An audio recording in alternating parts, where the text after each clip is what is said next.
Your access code has been disabled.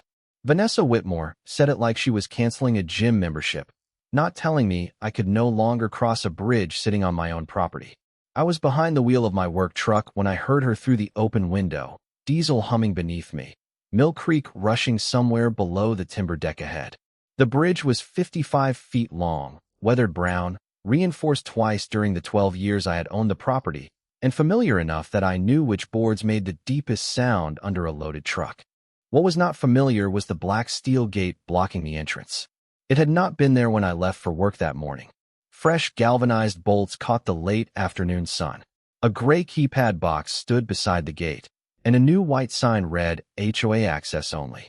Vanessa stood beside it in a navy blazer, one hand resting near a folder tucked against her side. She was 54, president of Cedar Ridge Estates, and carried herself with the calm certainty of someone who expected a policy to become reality simply because the board had printed it. "This bridge is part of my parcel," I said. "The association has adopted new access controls," she replied, "for liability and community safety." I switched off the engine. The sudden quiet made the creak sound louder. "Then give me the code." Vanessa's expression barely moved. "Private owner access is under review."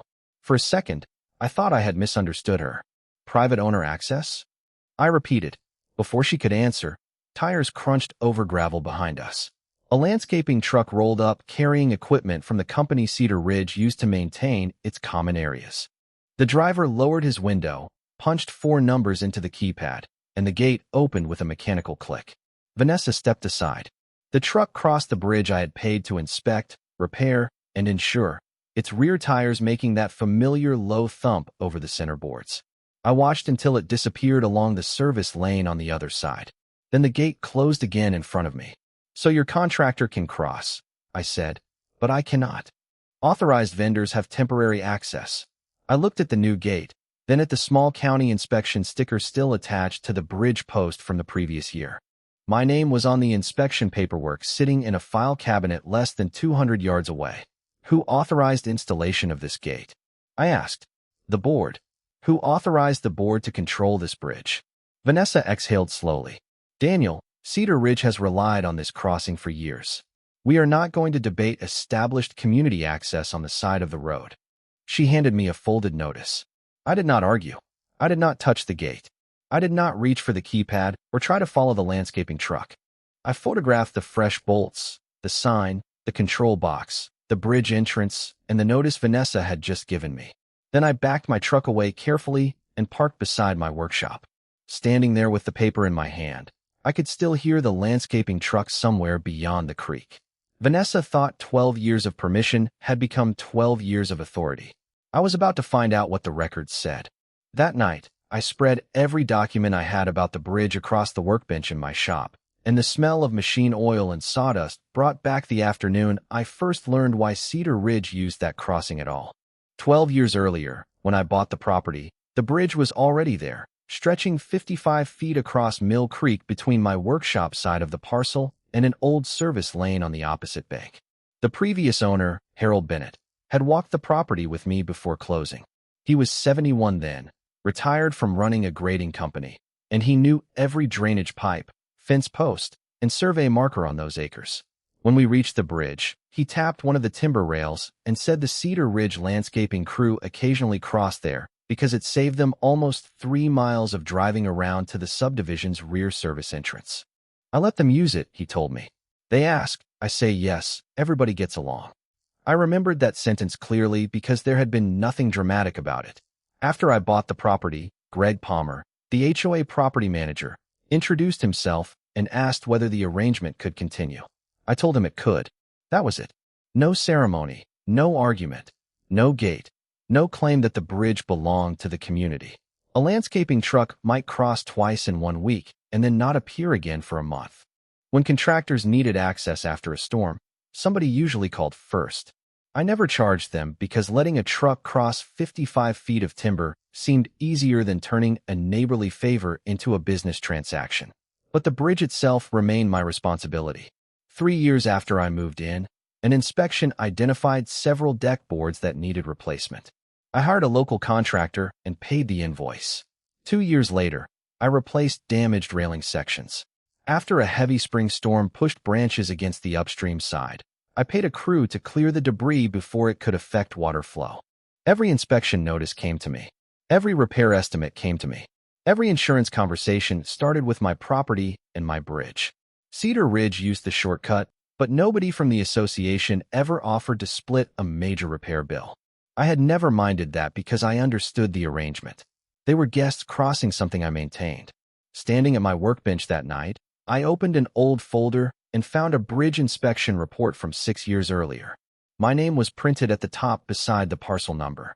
Under it was a repair invoice for several $1,000s. Then another. Then another. Outside, through the shop window, I could see the new gate under the security light. The keypad glowed faintly beside it. For 12 years, I had treated Cedar Ridge's access as a courtesy worth preserving. Somewhere along the way, someone had apparently decided courtesy meant control. I picked up the folded notice Vanessa had handed me and read it again. The language sounded official, but one thing was missing. It never explained when permission to cross my bridge had become permission to decide whether I could cross it myself. The next morning, I started noticing how carefully Cedar Ridge had changed the language before it ever changed the lock. I made coffee in the workshop before sunrise, opened my laptop, and searched through years of emails from Greg Palmer and the association. The oldest messages were exactly what I remembered. One asked for permission to send a landscaping truck across the private bridge after heavy rain damaged the rear service road. Another thanked me for allowing temporary access during irrigation repairs. The words were simple: permission, temporary, private bridge. Then Vanessa Whitmore became HOA president 3 years earlier, and the vocabulary began shifting. In one message, she called it the shared access route. 6 months later, a board update referred to it as the Cedar Ridge Service Crossing. By the following year, meeting notes described it as community bridge access. Nobody had purchased anything from me. Nobody had presented an easement for me to sign. Nobody had contributed to the major repairs. The bridge had not moved 1 inch, but on paper, Vanessa had slowly moved the language around it. I printed every message and arranged them by date across the workbench. Around 9 that morning, another landscaping truck approached the gate. I heard the electronic beep through the open shop door, followed by the metallic click of the latch.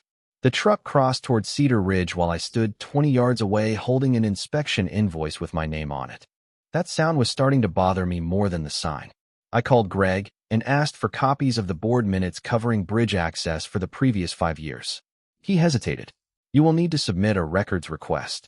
"Send me the procedure," I said. An hour later, Vanessa emailed me directly. She wrote that Cedar Ridge had relied on the crossing for many years and that the board considered continued control necessary for maintenance operations and community safety. I replied with one question: "Please identify the recorded document giving Cedar Ridge authority to control access to the bridge." Her answer came 17 minutes later. "Daniel, you cannot revoke something the community has relied on for years."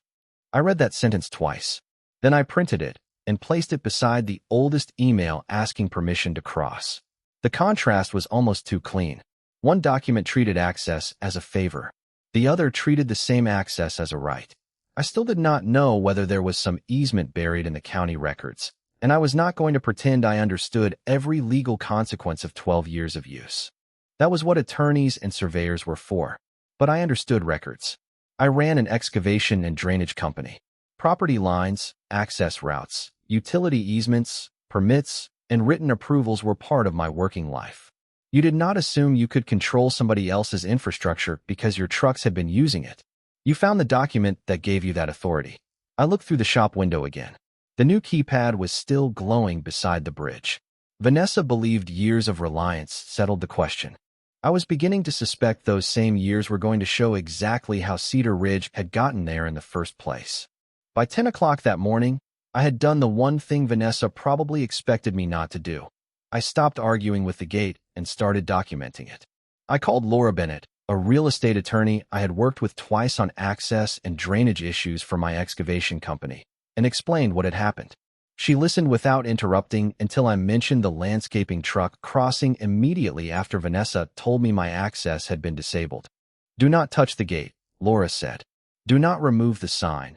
Do not interfere with their vendors. and do not give them a behavior problem when they may already have a paperwork problem. That sentence stayed with me. I emailed her photographs of the keypad, the fresh bolts, the HOA access-only sign, Vanessa's notice, and the county inspection sticker on the bridge post. Then I photographed the approach from both sides and recorded the date and time. At noon, Greg Palmer finally sent the records request procedure, so I asked for 5 years of board minutes, every resolution concerning the bridge, every access agreement, every easement in the association's files, and the authorization used to hire the contractor who installed the gate. I also requested any insurance or liability document Vanessa had relied on when she claimed the restriction was necessary for safety. Less than an hour later, Vanessa drove up in a silver sport utility vehicle and parked near the entrance.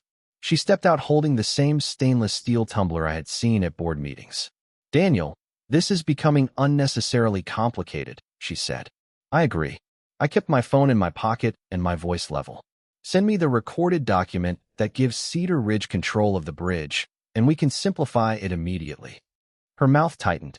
"The board has already reviewed the matter. Then the document should be easy to provide." She looked toward the gate. "You understand that removing or tampering with association safety equipment would create a serious issue." "I have not touched anything." That answer seemed to disappoint her more than an argument would have. Another contractor van approached from the Cedar Ridge side, stopped at the keypad, entered a code, and crossed without anyone questioning it. I watched the gate close behind the van. Vanessa followed my eyes. "Authorized traffic is still permitted," she said. I noticed. She left a few minutes later without showing me a deed, easement, permit, or agreement. That afternoon, Laura called again.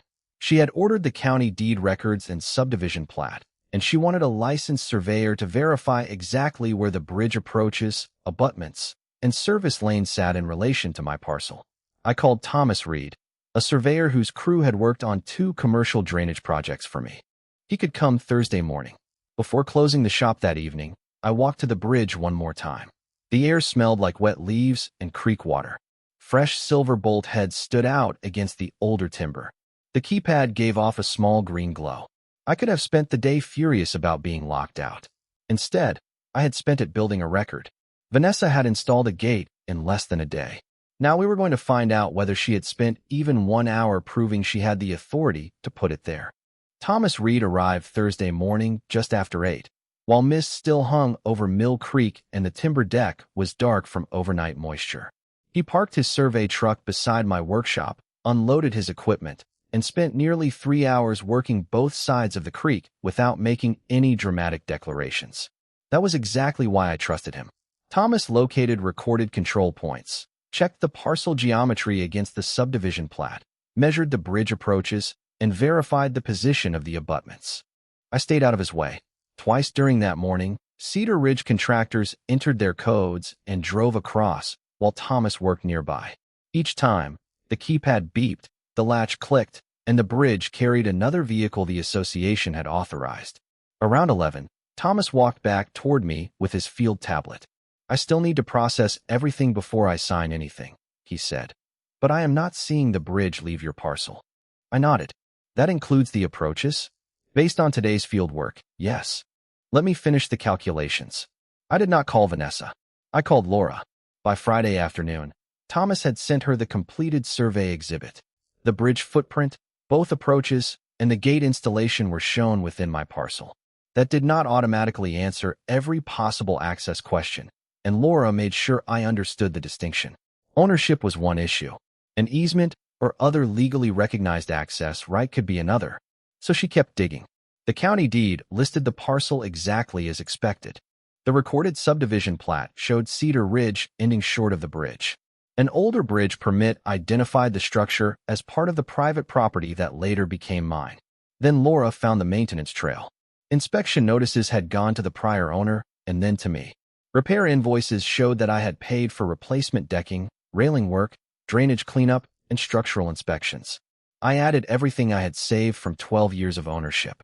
The total was well into 5 figures. Cedar Ridge had crossed the bridge for years, but I could not find a major structural repair invoice with the association's name on it. The most important document arrived Monday morning. Greg had finally produced older correspondence from the HOA files. Buried inside was a letter written years before I bought the property. It referred to Cedar Ridge landscaping vehicles receiving revocable permission from the property owner to use the bridge as an access accommodation when needed. I read the phrase 3 times. Revocable permission. Not ownership. Not control. Not even permanent access.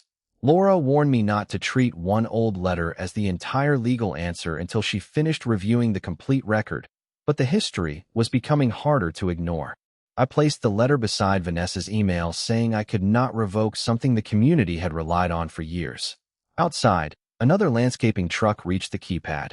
Beep. Click. The gate opened. The truck crossed. Then the gate closed again. 12 years earlier, somebody had documented a favor. Vanessa had inherited that favor and started calling it authority. Now the paperwork was beginning to remember the difference. The document that changed the temperature of the whole dispute arrived Tuesday afternoon, and Vanessa had signed it herself. Laura called while I was finishing an estimate at the shop and told me to check my email. Attached was the contractor authorization for the new gate, one of the records Greg had released after my request. I printed it and laid it beside the old access letter. The first page listed the installation location, keypad specifications, emergency override procedure, and the contractor's price. The second page contained a certification signed by Vanessa on behalf of Cedar Ridge Estates, stating that the association possessed authority to manage access at the installation site. I read that sentence slowly. Laura did not sound excited when she explained why it mattered. She sounded careful. "This does not decide the entire case," she said. "But now we know exactly what representation was made when they ordered the gate." I looked through the workshop window toward the bridge. "And the survey puts the gate on my parcel." "Yes." "The old letter calls there use revocable permission." "Yes." "And Vanessa certified they had authority to control access." Laura paused. "That is why we keep collecting records instead of arguing beside the bridge." 20 minutes later, as if Cedar Ridge wanted to demonstrate the problem for us, one of its landscaping trucks pulled onto the approach. Beep.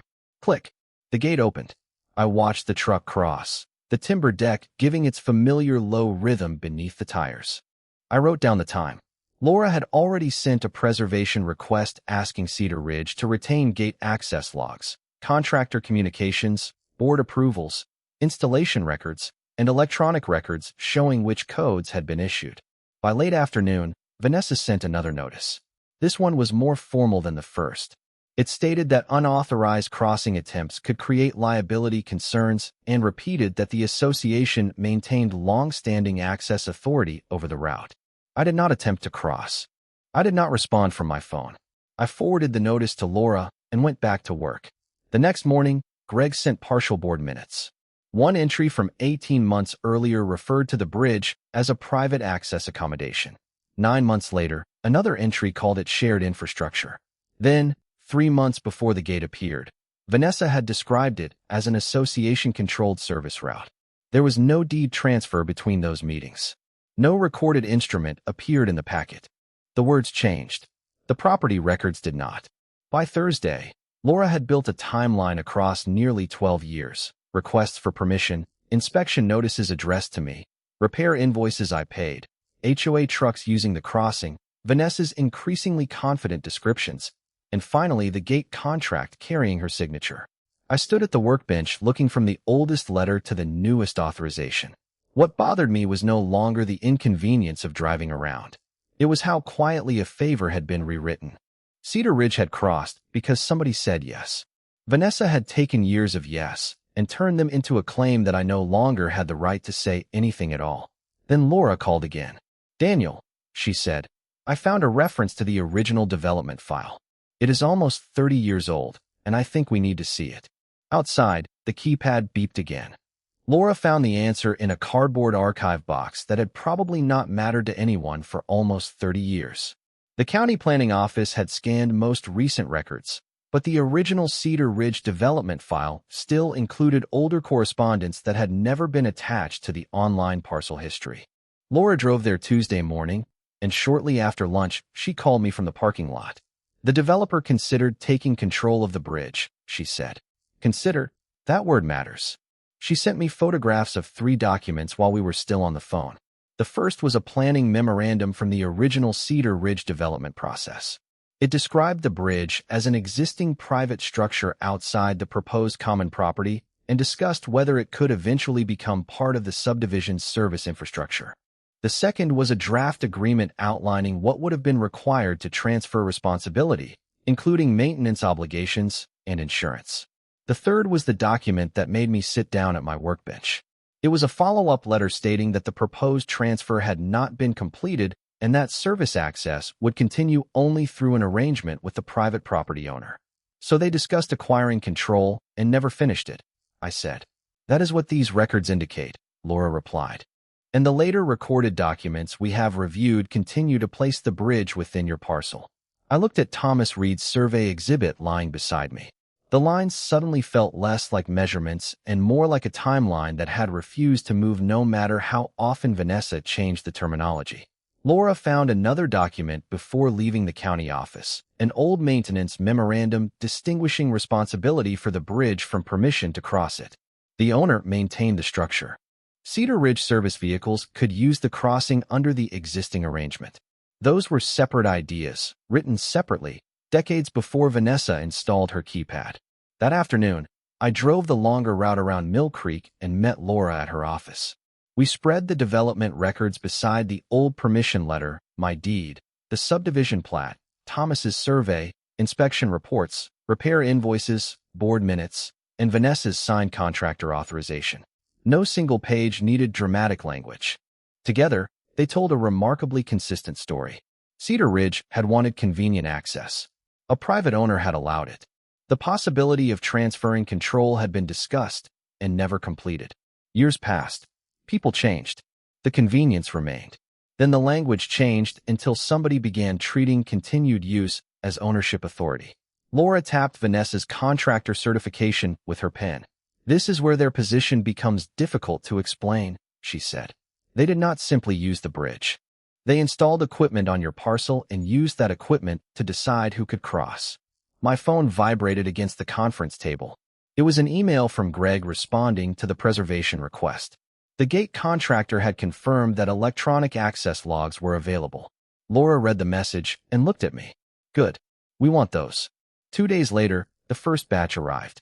The records showed repeated entries by Cedar Ridge vendors from the morning the gate was activated onward. My name did not appear among the issued credentials. I stared at the timestamps and remembered the landscaping truck crossing while Vanessa stood beside my window, telling me my access had been disabled. The keypad had seemed like the thing keeping me out. Now it was becoming something else. Every beep had been creating a record of exactly who Vanessa believed she had the power to let in. The meeting lasted 43 minutes before Laura asked the question Vanessa had been avoiding for nearly 3 weeks. We were sitting in a conference room at the county mediation office, with Cedar Ridge represented by Vanessa, Greg Palmer, and an attorney named Michael Grant.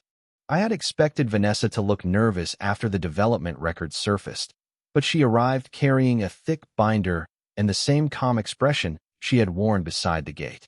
Michael opened by arguing that Cedar Ridge had relied on the crossing for decades, that contractors needed dependable access to maintain common areas, and that the gate had been installed to regulate traffic rather than interfere with my ownership.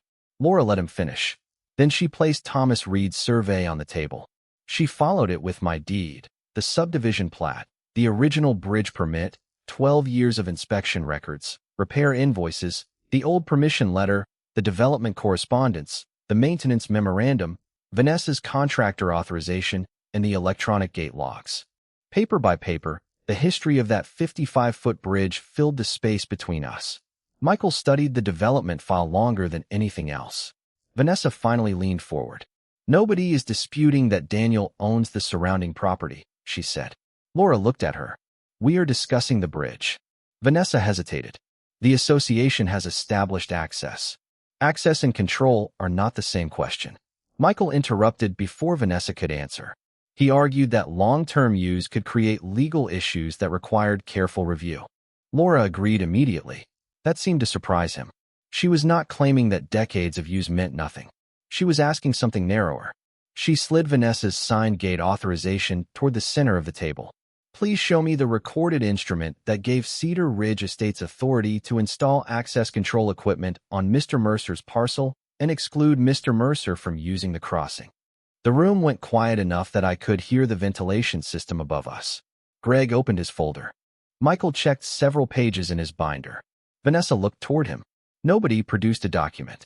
Michael finally pointed to the board resolutions and years of operational reliance. Laura placed the old development letter beside them. The developer considered a transfer and did not complete it. Later correspondence describes continued service access through an arrangement with the private owner. The survey places the structure and gate within Mr. Mercer's parcel. Your client's own historical records describe the crossing as a private access accommodation. Then she opened the access logs. Cedar Ridge vendors had crossed repeatedly after the keypad was activated. Codes had been issued to landscapers and contractors. I had been issued nothing. The mediator looked at Vanessa. Why was the property owner excluded? Vanessa answered that the board believed centralized access control reduced liability. Based on what authority? He asked.